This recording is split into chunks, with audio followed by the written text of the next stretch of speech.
الحمدللہ رب العالمین والصلاة والسلام علی حبیبہ محمد وآلہ وصحبہ اجمعین۔ اعوذ باللہ من الشیطان الرجیم، بسم اللہ الرحمن الرحیم۔ ان اللہ وملائکتہ یصلون علی النبی یا ایھا الذین آمنوا صلوا علیہ وسلموا تسلیما۔ اللہم صلی وسلم دائما ابدا علی حبیبک من زانت بہ الرسل۔ ارشاد باری تعالی ہے کہ یقیناً اللہ کریم مسلسل رحمت اور سلامتی نازل فرماتا ہے اپنے رسول صلی اللہ علیہ وآلہ وسلم پر، اور اللہ کے فرشتے ہمیشہ اور مسلسل درود بھیجتے ہیں محمد الرسول اللہ صلی اللہ علیہ وآلہ وسلم پر، اور اے وہ لوگوں جنہیں نور ایمان نصیب ہے، صلو علیہ وسلم تسلیما، آپ پر صلاۃ بھیجا کریں، سلام بھیجا کریں، اور اس قدر بھیجیں کہ صلاۃ و سلام بھیجنے کا حق ادا ہو جائے۔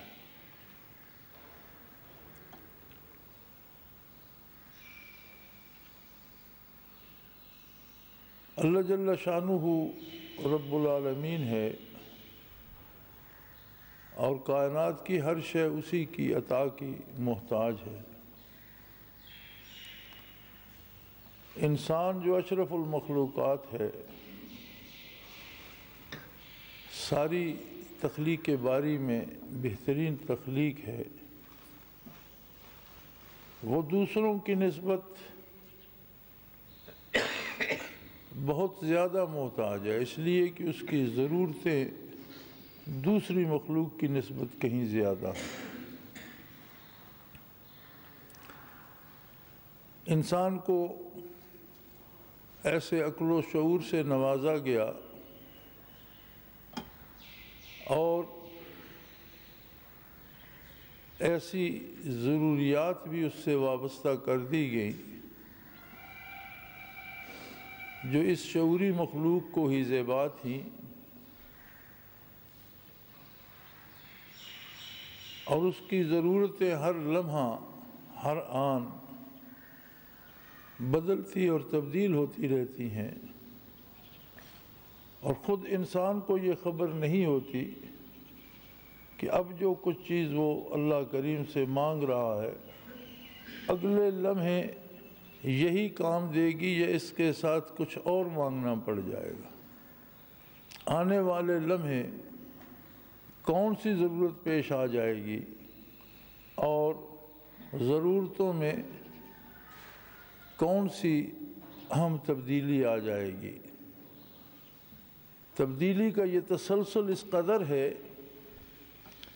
کہ ہر دم اور ہر آن انسان کی سوچیں بدلتی ہیں، خیالات بدلتے ہیں، حالات بدلتے ہیں۔ کبھی پانی کی ضرورت ہے تو دوسرے لمحے کھانے کی احتیاج ہے، پوری ہو گئی تو شاید دوا کی ضرورت پڑ جائے، ممکن ہے اچانک سفر کی ضرورت پڑ جائے، کچھ بیچنا پڑ جائے، کچھ خریدنا پڑ جائے۔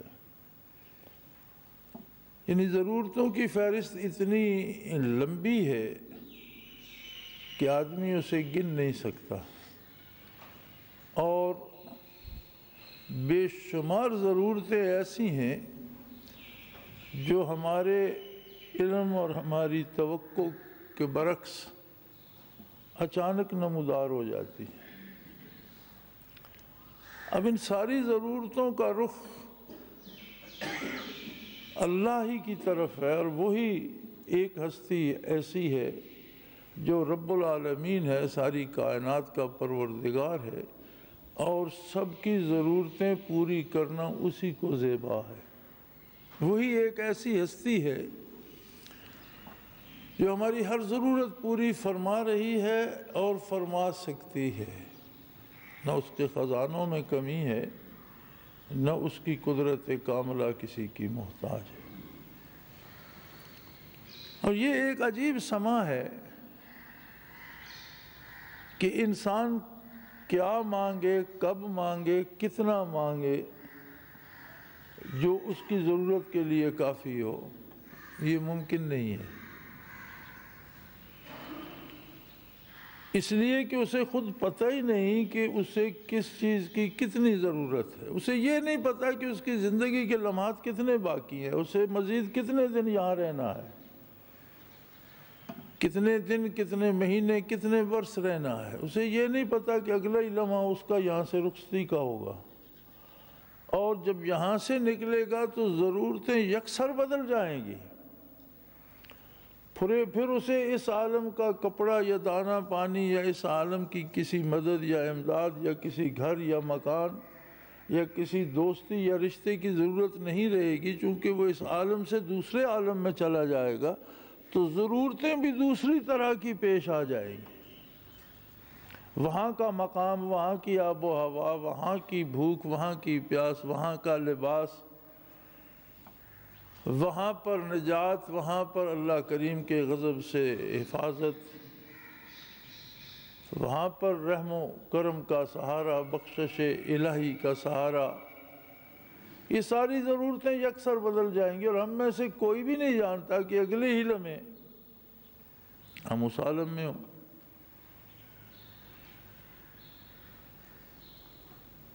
تو دعا حاصل ہے تمام عبادتوں کا۔ نبی کریم صلی اللہ علیہ وآلہ وسلم نے فرمایا الدعاء مخ العبادہ، تمام عبادتوں کا حاصل مغز دعا ہے۔ عبادت بندے کو اللہ کے روبرو کر دیتی ہے، عبادت بندے کے قلب کو صاف کر کے اسے قرب الہی کا شعور و احساس دلاتی ہے، اور جب وہ اللہ کے قریب ہوتا ہے تو محتاج ہے، ایک ذرے سے لے کر خود جمال باری تک ہر چیز مانگتا ہے، ہر چیز کا طالب ہے۔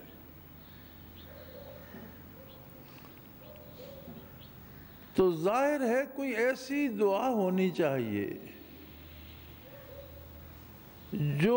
جانی انجانی ضرورتوں کو پورا کر لے۔ کوئی ایسی دعا ضرور ہونی چاہیے کہ جو اچانک نمودار ہونے والی ضرورتوں کو، یا زندگی ختم ہو رہی ہے، موت آ گئی ہے، تو وہاں بھی ضرورت ہے رحمت الہی کی، اللہ کے کرم کی، کہ اللہ ایمان پہ ثابت قدم رکھے اور ایمان پہ موت نصیب ہو، موت میں آسانی ہو،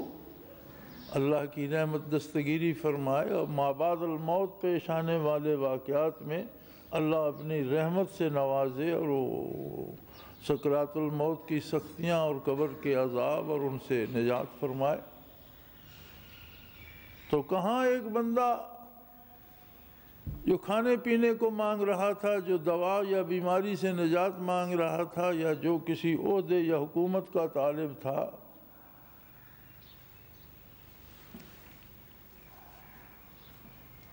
خلیفہ عبد الملک بن مروان وقت نزع زمین پر لیٹ گیا جائے نماز بچھا کر، اور اس کی موت کے واقعات لکھتے ہیں کہ لوگوں نے دیکھا کہ وہ دعا یہ کر رہا تھا کہ اے وہ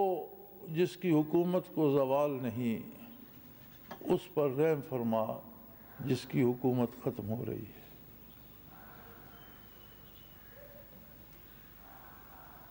یکسر ایک آدمی کے پاس ایک بہت بڑی ریاست ہے، لاکھوں کے لشکر ہیں، افواج ہیں، خدام ہیں، بادشاہ ہے، لیکن بادشاہت آنے وقت میں ختم ہو گئی، اور محض ایک مردہ وجود بن کر رہ گئے۔ وقت نزع پکار رہا تھا اسے کہ جس کی بادشاہت کو زوال نہیں، اس پر رحم فرما جس کی بادشاہت ختم ہو رہی ہے۔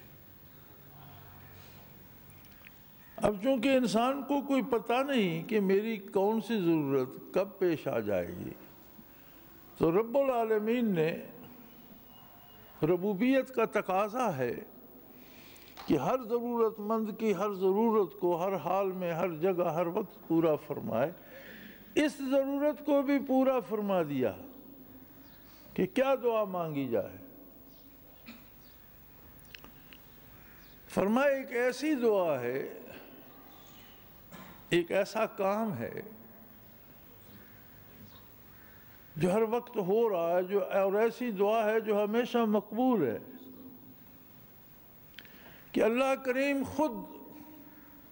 ہر گھڑی ہر آن آقا نامدار صلی اللہ علیہ وسلم پر باران رحمت فرما رہا ہے۔ اللہ کے فرشتے اللہ سے صلوات اور رحمت اور اس کے کرم کے طلبگار ہیں، نزول رحمت کی دعا کرتے ہیں۔ تم بھی اس بھیڑ میں شامل ہو جاؤ اور صلوات بھیجو میرے حبیب پر، سلام بھیجو میرے حبیب پر۔ تم بھی اس کام میں لگ جاؤ جو من جانب اللہ ہو رہا ہے، جس میں فرشتے لگے ہوئے ہیں، تم بھی وہ کام شروع کر دو۔ صلو علیہ وسلم تسلیما،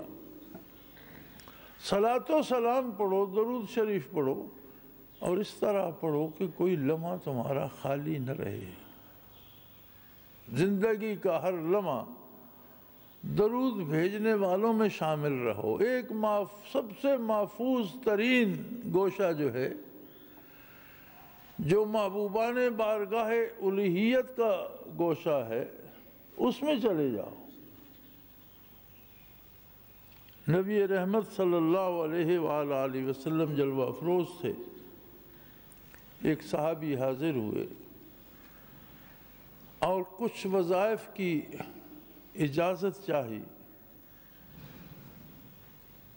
جو تسبیحات، جو وظیفہ، جو تلاوت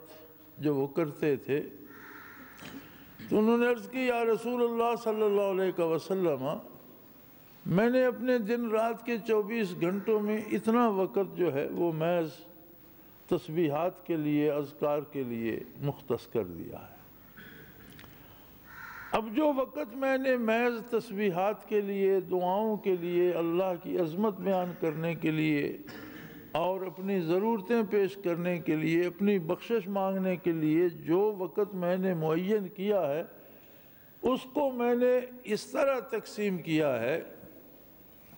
کہ 3 حصے تو میں باقی تسبیحات کرتا ہوں، کچھ تلاوت کرتا ہوں، کچھ تسبیحات کرتا ہوں، اور ایک حصہ صرف درود شریف پڑھتا ہوں۔ آپ صلی اللہ علیہ وآلہ وسلم نے فرمایا، اگر چاہو تو درود بڑھا لو، زیادہ کر لو۔ تو وہ عرض کرنے لگے، یا رسول اللہ صلی اللہ علیہ وسلم، میں آدھا وقت درود شریف کو دے دوں اور آدھا وقت باقی ذکر اذکار کر لیا کروں۔ تو آپ صلی اللہ علیہ وسلم نے فرمایا، چاہو تو اور بڑھا لو۔ تو اس نے عرض کی، یا رسول اللہ، پھر میں ایسا کرتا ہوں کہ 1/4 وقت باقی تسبیحات کے لیے رکھتا ہوں اور 3 حصے اس وقت کے جو ہے وہ درود شریف کے لیے رکھتا ہوں۔ آپ صلی اللہ علیہ وآلہ وسلم نے پھر فرمایا، چاہو تو اس سے بھی بڑھا لو۔ اس نے عرض کی، یا رسول اللہ، پھر میں سارا وقت درود شریف ہی نہ پڑھتا رہا کروں۔ آپ نے فرمایا، اگر ایسا کر لو تو دنیا اور آخرت کی کوئی چیز ایسی نہیں جو تم نے اللہ سے مانگ نہ لی ہو، اور دنیا اور آخرت کی کوئی مصیبت ایسی نہیں جس کا مداوع تم نے کر نہ دیا ہو، دنیا اور آخرت کی کوئی احتیاج ایسی نہیں جس کے لیے تمہیں اللہ کا کرم نصیب نہ ہو جائے۔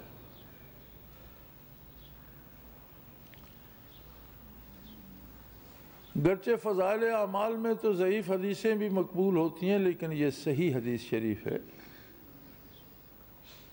اور افضل ترین دعا، یعنی انسان جس کے لمحات بدلتے ہیں، ضرورتیں بدلتی ہیں، جسے خود پتہ نہیں آنے والے لمحے میں کیا ہوگا، اگر وہ اپنے اوقات کو آقا نامدار صلی اللہ علیہ وآلہ وسلم پر درود شریف بھیجنے میں مصروف کر لے تو گویا اس نے سب کچھ مانگ لیا۔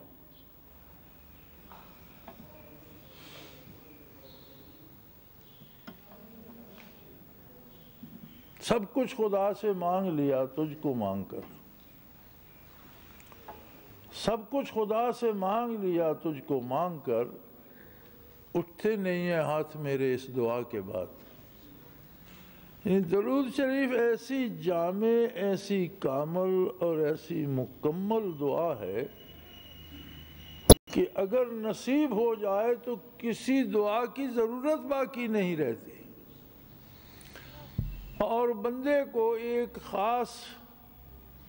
زمرے میں لے جاتی ہے، ایک خاص مقام پہ پہنچا دیتی ہے، ایک خاص جہان میں لے جاتی ہے جس جہان میں نور ہی نور ہے، رحمت ہی رحمت ہے، بخشش ہی بخشش ہے، کرم ہی کرم ہے۔ یا رب تو کریمی و رسول تو کریم، اے اللہ تو بھی کرم کرنے والا ہے، تیرا نبی بھی کرم کا سمندر ہے۔ یا رب تو کریمی و رسول تو کریم، صد شکر کے ہستیم میان دو کریم، تیرا کتنا احسان ہے کہ ہم دو کریموں کے درمیان آ گئے، ایک طرف تیری ذات ہے، ایک طرف تیرے حبیب صلی اللہ علیہ وآلہ وسلم کا کرم ہے، اور درمیان میں ہم ہیں۔ ہر طرف سے ہم پہ تو باران رحمت، نعمتوں کا نزول اور راحتوں اور آسائشوں کی بارش ہو رہی ہے۔ جہاں تک بات راحت و آسائش کی ہے،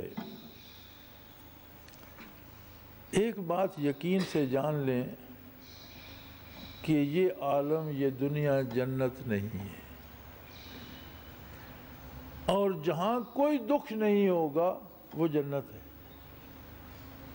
یہ جنت کی خصوصیات میں سے ہے کہ وہاں کسی کو کوئی پریشانی، کسی کو کوئی تکلیف، کسی کو کوئی دکھ نہیں ہوگا۔ اب اگر آدمی اس دنیا میں بیٹھ کر چاہے کہ اسے کوئی پریشانی، کوئی بیماری، کوئی تکلیف، کوئی دکھ نہ آئے،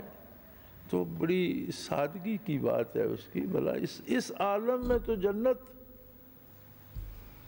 ایک ہی ہستی کے لیے اتاری گئی،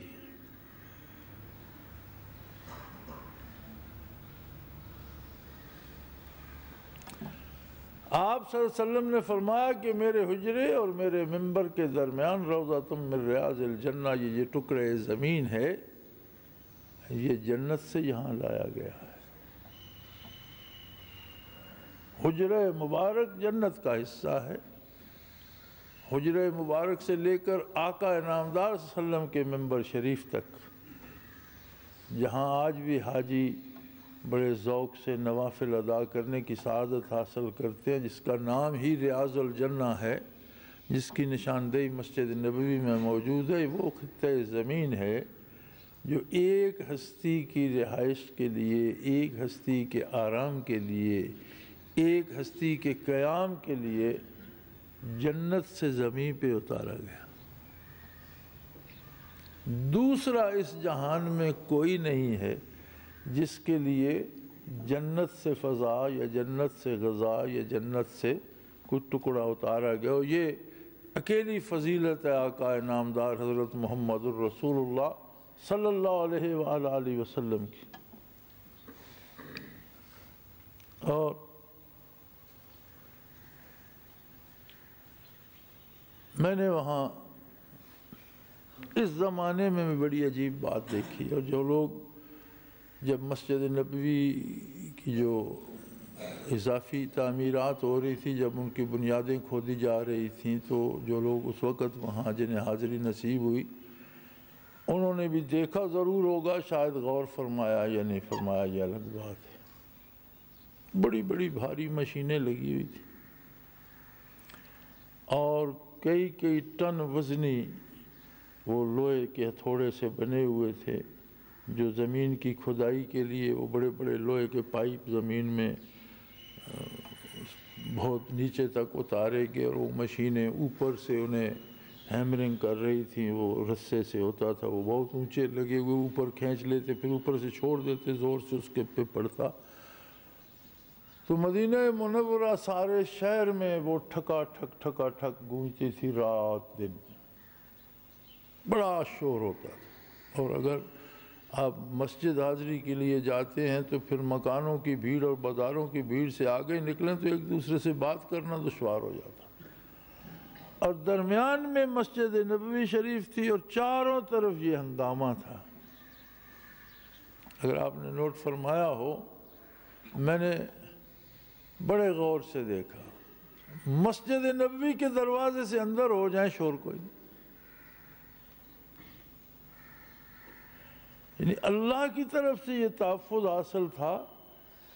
کہ مسجد کے اندر چلے اور ریاض الجنہ میں چلے جائیں تو خیر وہاں تو سوال ہی پیدا نہیں ہوتا کہ آپ کو کوئی باہر کی آواز آئے۔ اب تو ایئر کنڈیشن بہت ہو گئے، ایک زمانہ ایسا بھی تھا جب یہ نہیں تھے، تب بھی ریاض الجنہ میں بیٹھے تو نہ گرمی ہوتی تھی نہ حبس ہوتا تھا، خوشگوار ہوا چلتی تھی،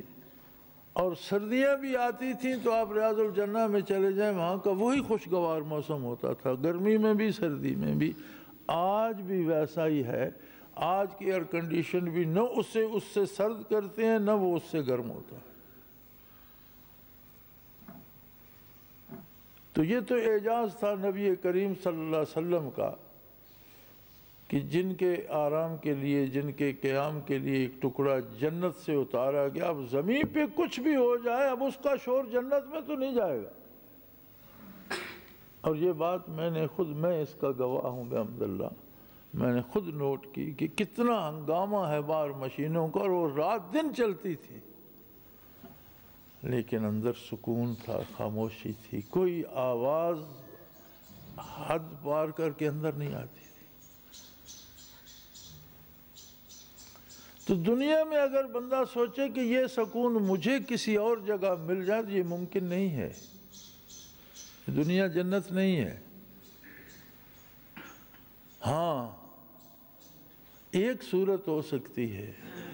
کہ بسیرا ہی وہیں کر لے، اس دنیا میں رہتے ہوئے بسیرا ہی وہیں کر لے، ریاض الجنہ میں ہی بس جائے، تو پھر کوئی پریشانی، کوئی بیماری، کوئی تکلیف، کوئی دکھ، کوئی کسی کا روب، کوئی کسی کا دبدبا، کوئی کسی طرح کی تکلیف وہاں سے نہیں ہوگی۔ بھلا یہ کیسے ممکن ہے؟ کون رہنے دے گا اسے وہاں، اور کتنی مخلوق سما جائے گی وہاں؟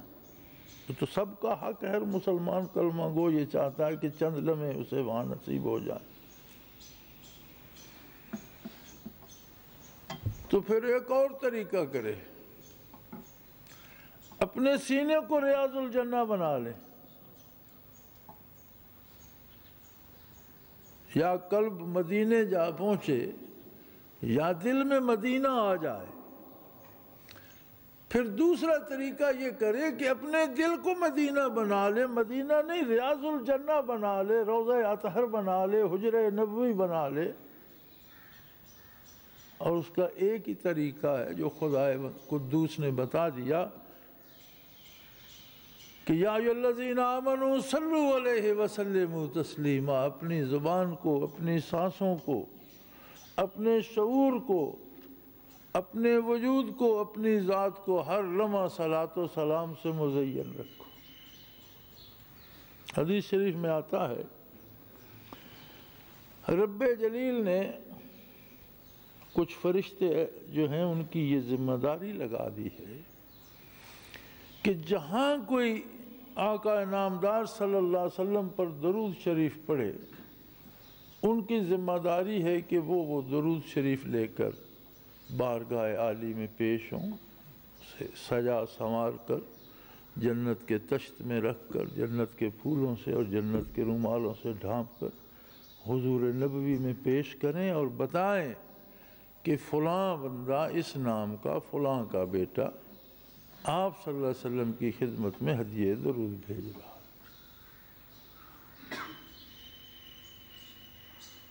صرف اس ایک بات سے اس ایک بات سے اندازہ کر لیجئے کہ درود شریف پڑھنے والے کا کتنا مقام ہے کہ وہاں نہیں ہے پر اس کا ذکر تو وہاں پہ ہوتا ہے، اور کسی کا ذکر بارگاہ عالی میں ہو، اس سے بڑا مقام اس دنیا میں اس کے لیے کیا ہے؟ پھر اللہ کے بندے جو مسلسل پڑھتے ہیں تو ایک تو نہیں ہے، ایک فرشتے نے لیا، دوسرا پڑھا، دوسرا آ گیا، تیسرا پڑھا، تیسرا آ گیا، پھر وہ فرشتوں کی قطار بنتی جاتی ہے، وہ ایک دوسرے کو پکڑاتے چلے جاتے ہیں۔ کوئی ایسے خوش نصیب بھی ہوتے ہوں گے کہ جن کے حجرے سے لے کر روضہ اطہر تک قطار بن جاتی ہوگی، جو اتنا درود شریف پڑھتے ہوں گے کہ دنیا کے کسی خطے میں، زمین کے کسی حصے میں بیٹھے ہیں، لیکن وہاں سے لے کر روضہ اطہر تک فرشتوں کی قطار بن گئی ہے، جو ایک دوسرے کو پکڑاتے جاتے ہیں اور آگے پیش کرنے کی سعادت حاصل کر رہے ہیں۔ اور ایک بندہ ہے جو اللہ کے حکم کے مطابق، اللہ کے بتائے ہوئے طریقے کے مطابق، نبی کریم صلی اللہ علیہ وسلم کے بتائے ہوئے درودوں کے مطابق بیٹھا درود شریف پڑھ رہا ہے۔ اب یہ وہاں تو نہیں ہے، ریاض الجنہ میں تو نہیں ہے، لیکن ریاض الجنہ سے کٹا ہوا بھی نہیں ہے، اس کا تعلق تو وہاں قائم ہے۔ تو جس طرح ہر آفت، ہر مصیبت سے تحفظ ریاض الجنہ میں نصیب ہوتا ہے، دنیا کے کسی گوشے میں بیٹھا ہوا بھی جب مسلسل درود شریف پڑھتا چلا جاتا ہے تو وہی تحفظ اسے نصیب ہو جاتا ہے۔ راحت ایک قلبی کیفیت کا نام ہے، دکھ ایک قلبی کیفیت اور احساس کا نام ہے۔ ایسے خوش نصیب جو شب و روز درود شریف پڑھتے رہتے ہیں، ان پر بظاہر دکھ بھی آ جائے، اللہ کریم انہیں قوت برداشت بھی دے دیتا ہے اور ان کا دل اس دکھ کو محسوس نہیں کرتا، دل پرسکون ہوتا ہے کہ انوارات و تجلیات باری ہوتے ہیں، انوارات و برکات محمد الرسول اللہ ہوتے ہیں، تو دل پرسکون ہوتا ہے، اس لیے وہ بظاہر جو مصیبت ہوتی ہے اس کا بگاڑ کچھ نہیں سکتی۔ دنیا میں تو دنیا کے موسم بدلیں گے، صحت بدلے گی، حالات بدلیں گے، ہمارا تو غربت آئے گی، کبھی روزی ملے گی، کبھی تنگی آ جائے گی، کبھی کسی دوست کا دکھ ہوگا، کبھی عزیز کی پریشانی ہوگی، یہ ساری چیزیں چلتی رہتی ہیں، لیکن وہ سینے، وہ دل جو درود شریف سے روشن رہتے ہیں، وہ زبانیں جو درود شریف سے تر رہتی ہیں، وہ آنکھیں جو عشق الہی میں روتی ہیں، وہ آنکھیں جو وصال محمد کی طلبگار رہتی ہیں، ان دلوں کو وہ سکون عطا کر دیا جاتا ہے کہ دنیاوی پریشانیاں ان کا بگاڑ کچھ نہیں سکتی۔ ربیع الاول کا مبارک مہینہ ہے، حضور اکرم صلی اللہ علیہ وآلہ وسلم کی ولادت باسعادت کا مہینہ ہے، اور آپ رحمت للعالمین ہیں، ساری کائنات کے لیے رحمت ہیں۔ جہاں تک اللہ کی خدائی ہے، زمینوں میں، آسمانوں میں، اس سے پرے جہاں تک اللہ کی کائنات ہے، جتنے جہان ہیں، سارے جہانوں کے لیے رحمت ہیں۔ ولادت باسعادت اور آپ کے زمین کو اپنے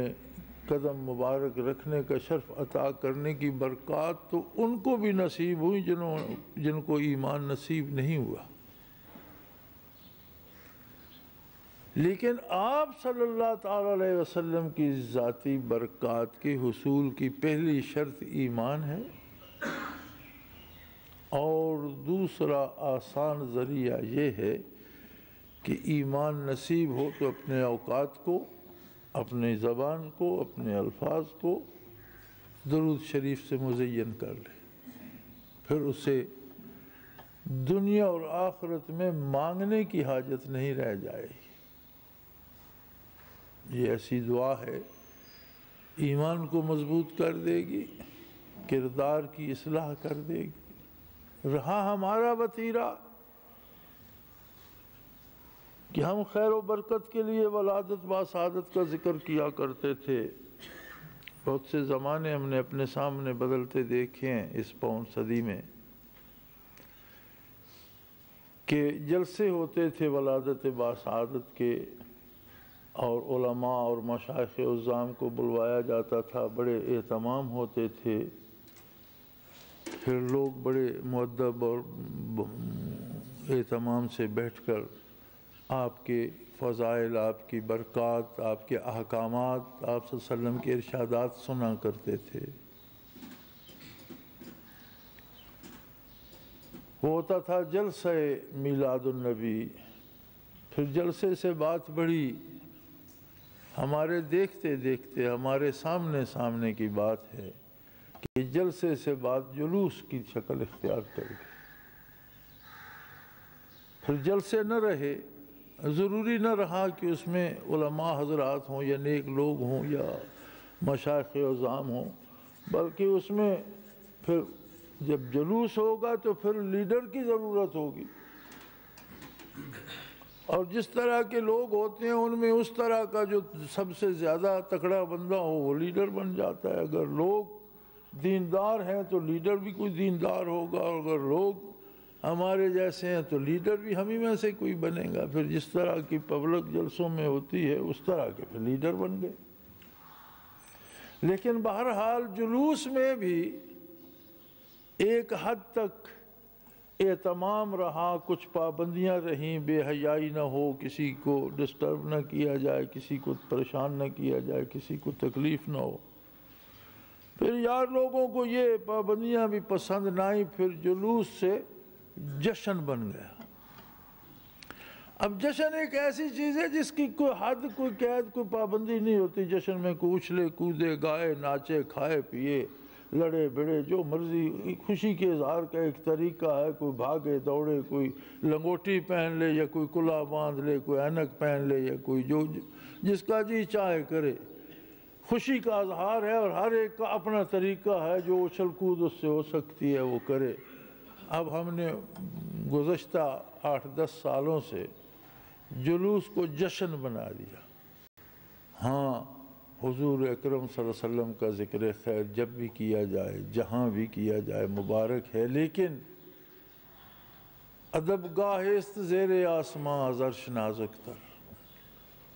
آسمان کے نیچے ہے یہ ادب گاہ، لیکن عرش سے بھی نازک تر ہے۔ اس میں مجال دم زدن نہیں، یہاں عشق و محبت بھی دست بستہ حاضر ہوتے ہیں اور حد ادب میں رہتے ہیں۔ اس بارگاہ میں کسی کو دیوانہ ہونے کی اجازت نہیں ہے، ہر چیز پابند ہے، بلکہ نبی اکرم صلی اللہ علیہ وسلم حضرت عائشہ صدیقہ رضی اللہ عنہا کی گود میں آرام فرما ہے، ان کے سینے اطہر پر آپ کا سر مبارک ہے، اور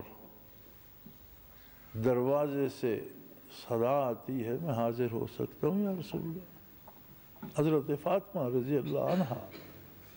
آپ کی صاحبزادی اکلوتی جو اس وقت رہ گئی تھیں، اور 3 صاحبزادیوں کا وصال پہلے ہو چکا تھا، انہوں نے ذرا ناراض ہو کر کہا کہ کون ہے، دیکھتا نہیں حضور علیہ السلام کی طبیعت خراب ہے اور پھر آنے کی اجازت مانگ رہا ہے۔ تو نبی کریم صلی اللہ علیہ وسلم نے فرمایا بیٹا یہ تیرے باپ کا دروازہ ہے جس پر کھڑا یہ اجازت مانگ رہا ہے، ورنہ اس نے دنیا میں کبھی کسی سے اجازت نہیں مانگی، یہ ملک الموت ہے۔ جس بارگاہ کا یہ ادب ہو کہ ملک الموت بھی آئے تو حضوری کی اجازت لیے بغیر آگے بڑھنے کی جرت نہ کرے، وہاں ماں و شماں اچھل کود کر کے اور رنگ برنگے جھنڈے لگا کر اور لاؤڈ سپیکر لگا کر اور ٹرک سے لے کر ٹریکٹر تک، نہ اس میں کوئی ادب ہے، نہ یہ کہیں اس کی کوئی حد بندی ہے، نہ اس کا کوئی طریقہ۔ ہاں ذکر حبیب پڑھو، ذکر آقا نامدار صلی اللہ علیہ وسلم سنو، کہیں سے نہیں ملتا تو قرآن پڑھتے رہو، سارا قرآن آپ کی تعریف کرتا ہے۔ حضرت عائشہ رضی اللہ تعالی عنہا سے عرض کیا گیا کہ ام المومنین حضور اکرم صلی اللہ علیہ وسلم کے کچھ حالات اور آپ کے اخلاقات کریمانہ بیان فرمائیے۔ آپ نے فرمایا قان خلق القرآن، آپ کے اخلاقات کریمہ قرآن کریم ہے۔ قرآن پڑھتے جاؤ تمہیں پتہ چلتا جائے گا حضور کیا کرتے تھے، کیا نہیں کرتے تھے، کس طرح ملتے تھے، کس طرح نہیں، چونکہ آپ صلی اللہ علیہ وسلم سارا وہی کرتے تھے جس کے کرنے کا قرآن نے حکم دیا ہے، اور جس سے قرآن نے روکا ہے وہ نہیں کرتے تھے۔ اگر آپ قرآن پڑھو تو آپ صلی اللہ علیہ وسلم کے اخلاق کریمانہ ہی پڑھ رہے ہو۔ اور پھر اپنے اوقات کو درود شریف سے مزین کر لو، کتنا آسان سا، کتنا سہل سا نسخہ ہے کہ ایک بار بھی اگر درود شریف پڑھ لو تب بھی حاضری تو نصیب ہو جاتی، بات تو وہاں تک پہنچ جاتی۔ کتنے خوش نصیب ہے وہ جن کے شب و روز درود شریف سے مزین رہتے ہیں۔ اللہ کریم ہماری خطاؤں سے درگزر فرمائے، ہمیں عظمت نبوی سے آشنا کرے، اور ہمیں آپ صلی اللہ علیہ وسلم کے ساتھ تعلق، نسبت، محبت اور آپ صلی اللہ علیہ وسلم پر درود ہمیشہ نصیب فرمائے۔ وآخر